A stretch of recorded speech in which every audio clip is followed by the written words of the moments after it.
Well, it's 4 o'clock in the morning, and just woken up, as you can tell.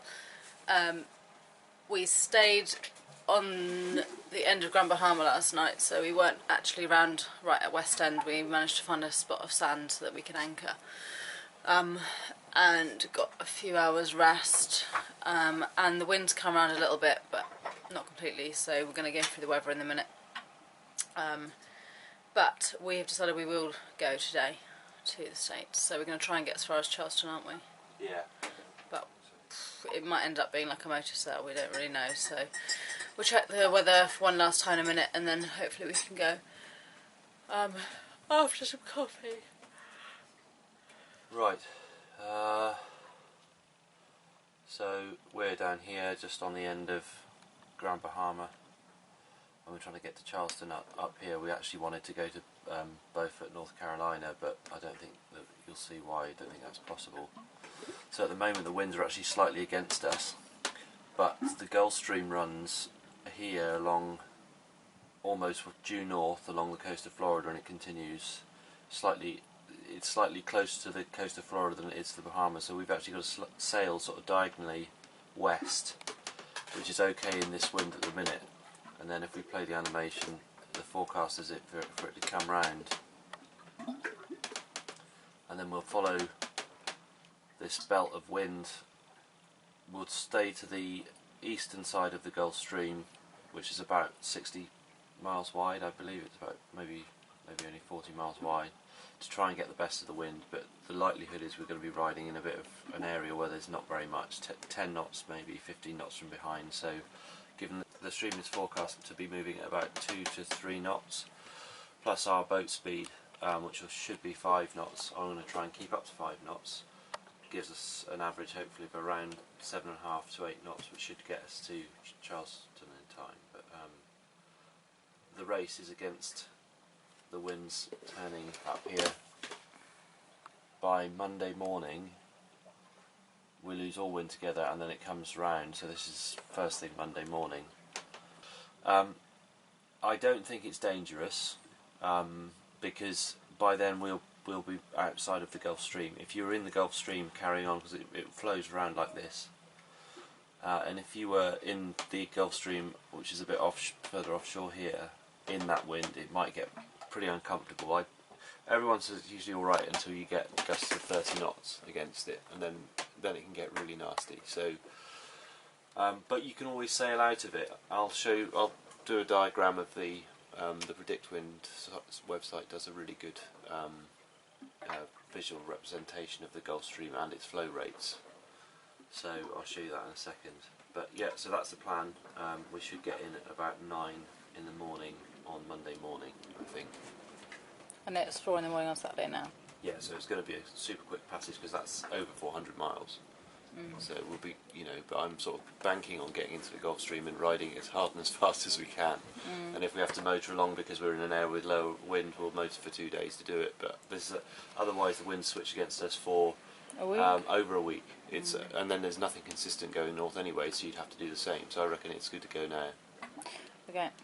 This is a passage weather page for the Gulf Stream flow. So if we click the small detailed one, that's it, the red stripe going from south to north. We're just off the corner of Grand Bahama here, so we're going to have to sail into it sort of on a northwesterly course to start with, and then we'll be due north, staying sort of the centre right of the flow if we can, and we're going to ride that all the way north, and then it's probably,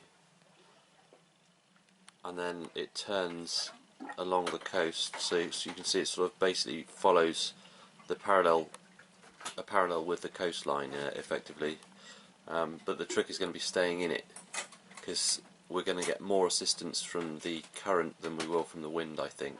We might actually be just motoring in the current, but and we'll ride it up until we can just basically switch off to a northerly course again to Charleston, and that's the plan.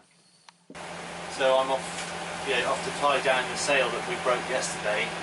We had to furl it up in the wind because it was howling so badly without the tack tied down. So I've got to try and get some tension in it that way now, so I'll go and do that. Okay. So I can't remember if we filmed anything yesterday about what happened, but basically, because we've got our twin headsails up, the older of the two jibs broke, and in putting them back up in 30 knots of wind, the leech line of the newer Genoa got caught on something and sort of went really, really, really tight. So Ben's managed to fix that, but yeah, now and they're both up and they're both looking alright, but he's just got to fix the clue of the other one down. So. Happy? Yeah, I'm excited about going to America. Yeah. Yeah, looking forward to it for a while, so it should be nice. I don't know, get some bit cheaper prices and See different countries. yeah, see our friends. Yeah. So we've got twin headsails out and we're making our dash for the Gulf Stream. It's weird to be going west when really we just want to go sort of north and actually slightly east, but I'm hoping that'll give us an extra 2 knots, 3 knots on our speed, and that'll gain us in overall. So twin headsails out, which we fought so hard to fix last night in 30 knots of wind. It's actually damaged the edge of one of the sails. So we think we've just entered the Gulf Stream because the waves have changed slightly, they've become a little bit steeper. How are you finding it? Yeah, it's a bit of a challenge steering. The autopilot's kind of complaining quite a bit, so yeah, we've got like what, 6.5 on there, and I'm showing 8s and 9s on there, so we've got a couple Couple of knots already, and we're not anywhere near the centre of it yet, so Whoop. I'm hoping we might actually get like solid speeds of over 10.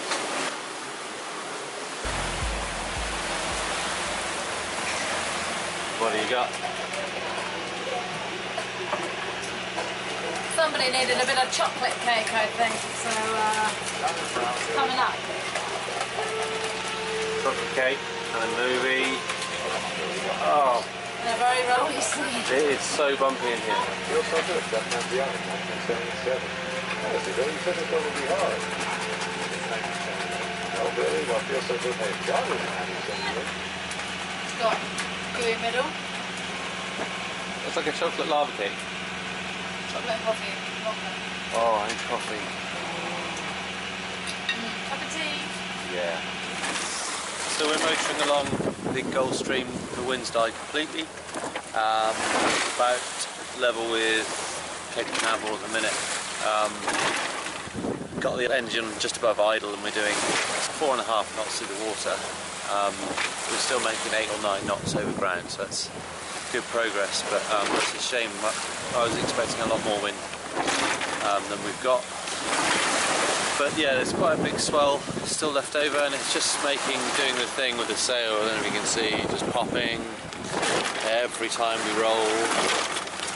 Don't get a fully battened sail. It's not worth it.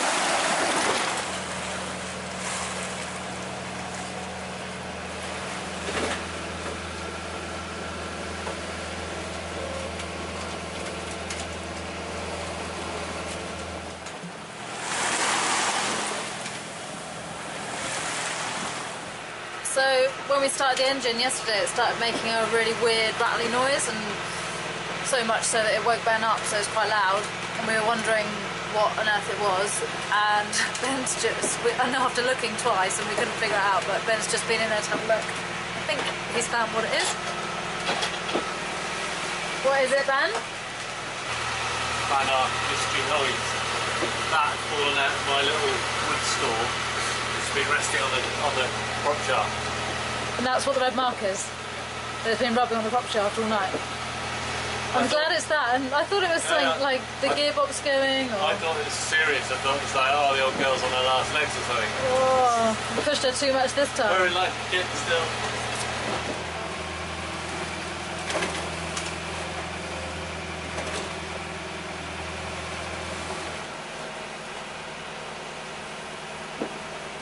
Tighten them sails, boy. Yeah. Difference. There's no wind. Wood's dropped to nothing. Seas are calming down. I will trip on sensitive.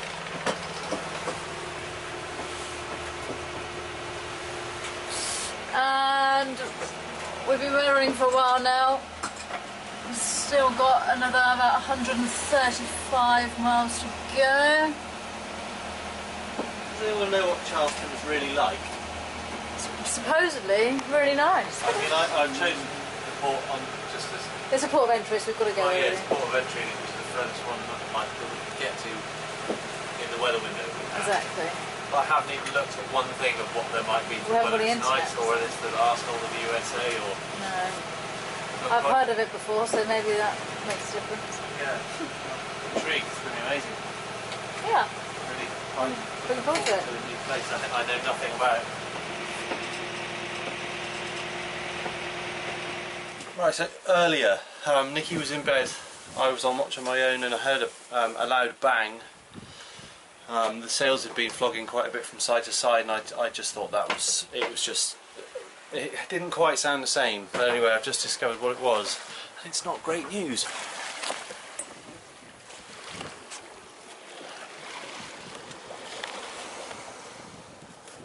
So the bottom end of the shroud is lifting up.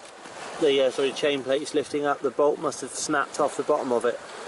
Luckily it's got half of it still holding it on, but I'll have to remove the head lining and have a look at that one. I had inspected them all before we left the UK, but it's weird because there wasn't really any load on it.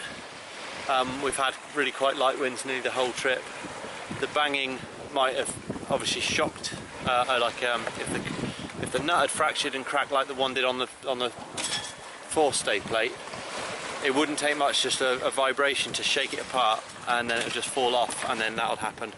So we've got like 10 knots of wind from behind us at the minute, so it's kind of perfect. It's really steady, there's no load on the boat, we're running with the swell. But if the wind gets up, I'm definitely going to have to, we'll just be motoring with the mizzen up, I think.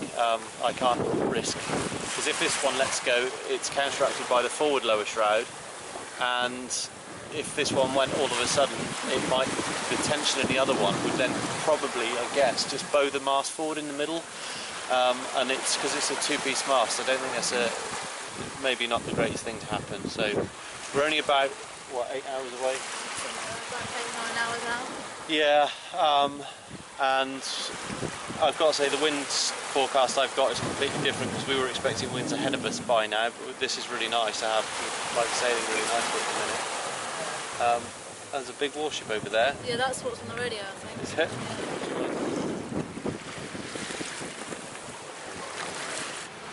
Hello. Hello. What are you doing? Fishing. Oh, it's fishing. Don't touch your Barry. No, I don't reckon there's Barry, that's why I'm going for king mackerel or something, hopefully. Yeah. Yummy fish.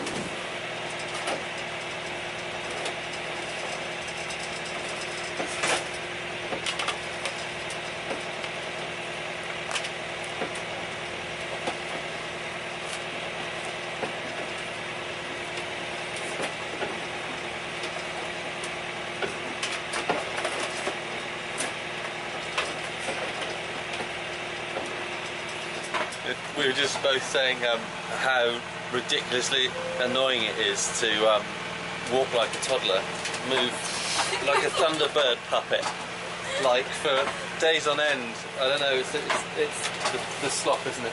It's like an up and down thing. So 1 minute you're completely weightless, and the next minute you look way a touch. So it's just like you're just walking around doing this. It's the most annoying, like. We just about had enough. Oh God. Oh.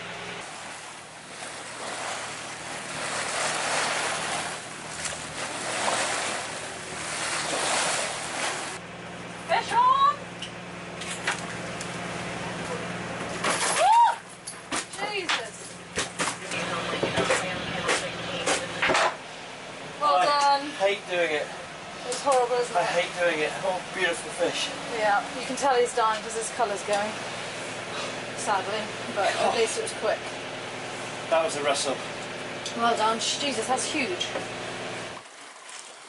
Cheers. Cheers, baby.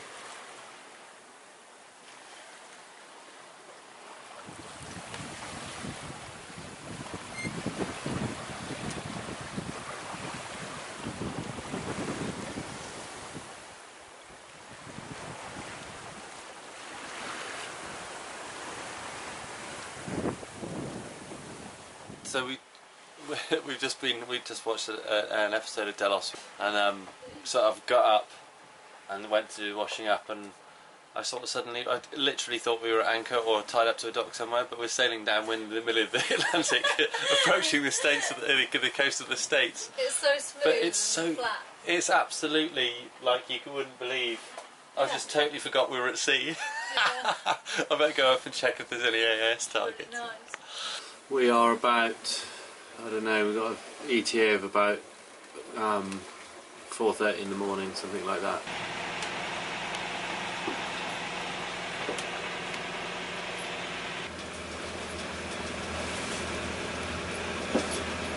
So it's first light, we're just approaching the entrance to Charleston. The wind's come round to dead ahead of us, which is actually smack on what the forecast said it was 2 days ago or 3 days ago when I got my last forecast. So that's good news, and I'm glad we've come in here rather than trying to push on to Beaufort, North Carolina, because we'd just be beating all the way into quite heavy seas in the Gulf Stream with a broken Shroud as well. So yeah, I'm glad we're here. It looks busy. Get into port, get the anchor down, and then the first thing I've got to do is phone Atlanta CBP office and notify them of our arrival. And then after that, we're going to make arrangements to get to a dock at some place hopefully close to the customs offices, and then I've got to go and do my personal inspection and everything. And I guess they're going to come and visit the boat and do a search and all that. Yeah, one other thing I've really noticed as we've been approaching the coast, it was a really weird smell, like, I don't know, it's that thing when you've been at sea for a while, the air doesn't really smell of anything. Yeah, kind of weird odour in the air, but I think it smells like fields of barley or something. And the other thing is, we've got the heating on for the first time. It's like blowing effectively a northerly off the continent, and you can really feel the difference after being in 28 degrees all the time, like day and night pretty much. You know, when it's I guess 20 degrees you really notice, but yeah, it seems cold, so we had the heating on for the first time. And I've just seen some dolphins in the dark, which is wicked.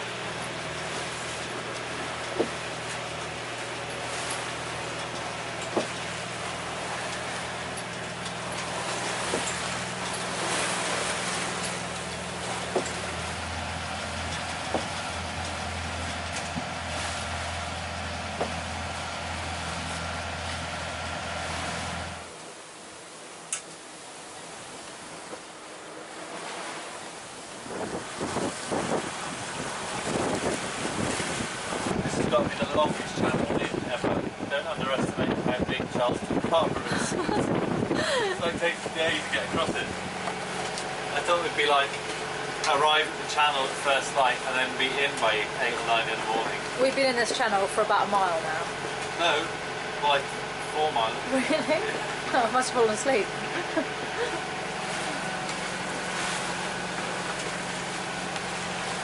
We sailed all the way here from Devon. Feeling quite proud of us actually, and a little bit emotional. But I'm excited because there's proper big trees.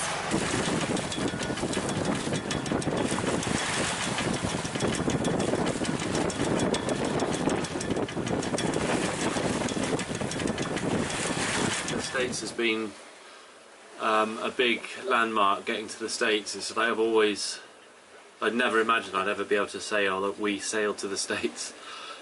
From Devon, but yeah, it's going to be great. We're going to get there, get these repairs done because we can't really sail on any further with a broken shroud and broken main radio and torn sail. I've got a list as long as my arm now of stuff to do, so we're going to have to get into port and fix everything.